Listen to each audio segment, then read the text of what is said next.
Hello students, welcome to ढाल sir classes. हम लोग डिस्कस कर रहे थे परेटो को, जिसमें लॉजिकल और नॉन लॉजिकल एक्शंस की बात किए। तो another important concept given by Pareto is about the theory of elites और सर्कुलेशन ऑफ एलिट्स। ये जो अभिजंत वर्ग की जो सिद्धांत और ये जो सर्कुलेशन ऑफ एलिट्स की बात करते हैं, ये एक इम्पोर्टेंट कंसेप्ट जो परेटो को थ्योरी हम समझते हैं। ये जो परेटो की थ्योरी, जब हम एलीट की बात करते हैं, that how the human beings are unequal. ये अनइक्वल जो हम कहते हैं, it is not about biological, but it is also about the mental and moral conditions. Social position inequality तो है ही है, but human beings are unequal physically as well as mentally and morally. तो ये चीज को क्यों इम्पोर्टेंस देते हैं Pareto? Pareto because he believes in that intelligence and capacities are also subjective, they are not equal.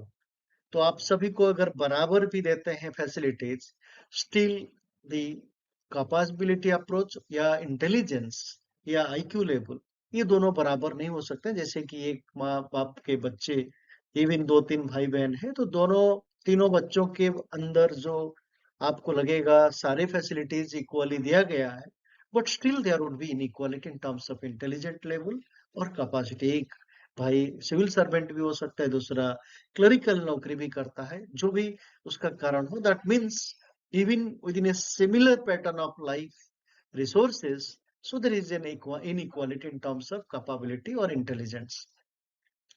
इसी तरीके से पैरेटो कहते हैं the society has very unequal in terms of that how the people are having different types of social position.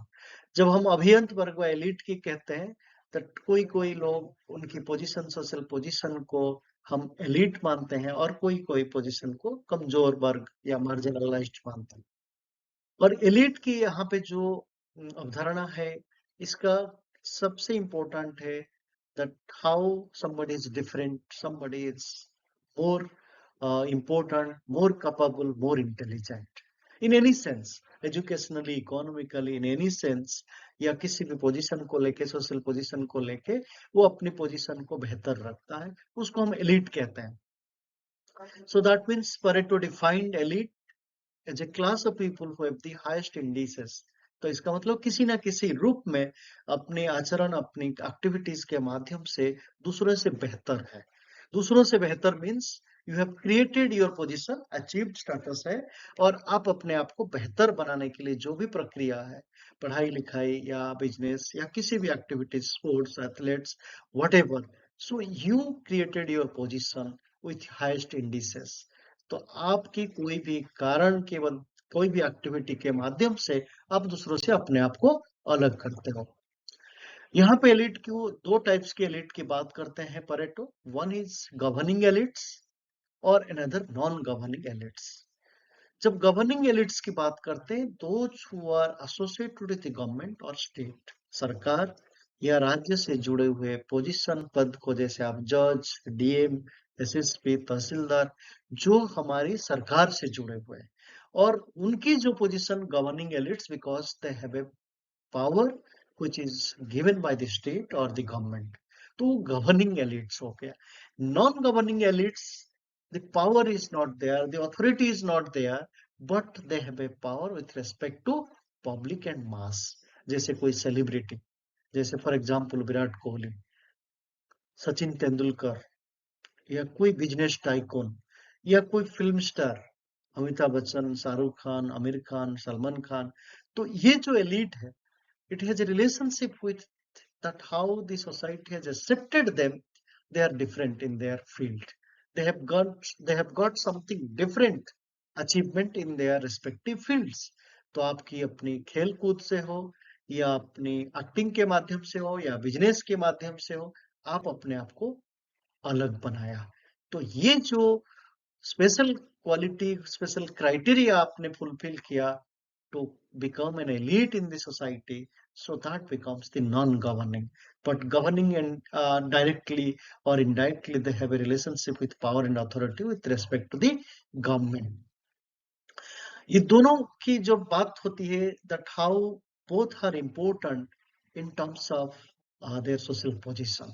इसमें आपकी wealth हो सकता है, उसमें आपकी स्टेटस हो सकता है, इंटेलिजेंस हो सकता है, क्वालिटी हो सकता है। ये सारी चीजें आपकी एलिट्स के साथ जुड़ा हुआ, जब आप किसी को आप बेहतर तरीके से उसको समाज में उसकी पोजीशन को देखना चाहते हो। सो Pareto is clear that how the uh, elites they occupy a special position because of their own achievements. तो यहाँ पे जैसे ascribed status की बात मैंने कहा, जो आपने खुद मेहनत करके अच्छे खिलाड़ी बना, अच्छे एक्टर बना, तो ये आपकी जो elite बनने की जो प्रक्रिया है, it becomes an achieved status. But जो और एक स्टेटस है जिसको आप कहते हो, जो हमें समाज ने दिया है, it is because of my father is something different, my father is a businessman, my father is a film star. तो ये जो पोजीशन आपकी अस्क्राइब्ड स्टेटस है, so that becomes the degenerate हो सकता है, कमजोर हो सकता है with respect to time.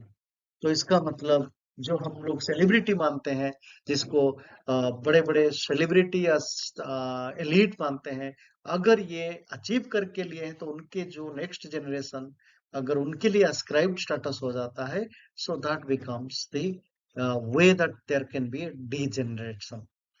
So that means यहाँ पे जो एलीट की बात करते हैं, तो ये दो तरीके के व्यक्ति की बात होता है, एक लायंस एंड फॉक्सेस। और परेटो ने ये कंसेप्ट को माकियावेली की जो कंसेप्ट को इन्होंने यहाँ से यूज किया है, that how this two types of human beings both are elite because of their own positions, the lion and foxes. तो लायन एंड फॉक्सेस को आप किस तरीके से समझते हो? एज ए रेसिड्यू, जिसको आप कहते हैं, लायंस को कहते हैं class 2 type of residue, foxes are character residue class 1। इसमें क्या खासियत है? जब हम कहते हैं लायंस, इसमें एक स्टेबिलिटी की बात करता है, इसमें एक लॉयल्टी की बात करता है, इसमें एक बिलोंगिंगनेस की बात करता है, इसमें एक सॉलिडारिटी की बात करता है, पेट्रियटिज्म की बात करता है। So these are part of their ascribed role. तो यहाँ पे lions, it's not given, it is part of their ascribed. But fox को जब हम elite मानते हैं, class 1 मानते हैं, these are manipulating, system making, जो आपने अपनी बुद्धि को यूज करके समाज में अपनी पोजीशन को बनाने की प्रयास करते हैं।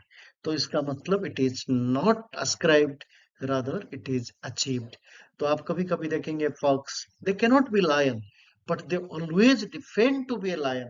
हम लोग जब हाइना की बात करते हैं, जो इन लोगों की जब भी जंगल में किसी भी तरह पिक्चर में आप देखेंगे, they always try to be so defensive because they want to prove that how they can manipulate. They are so clever.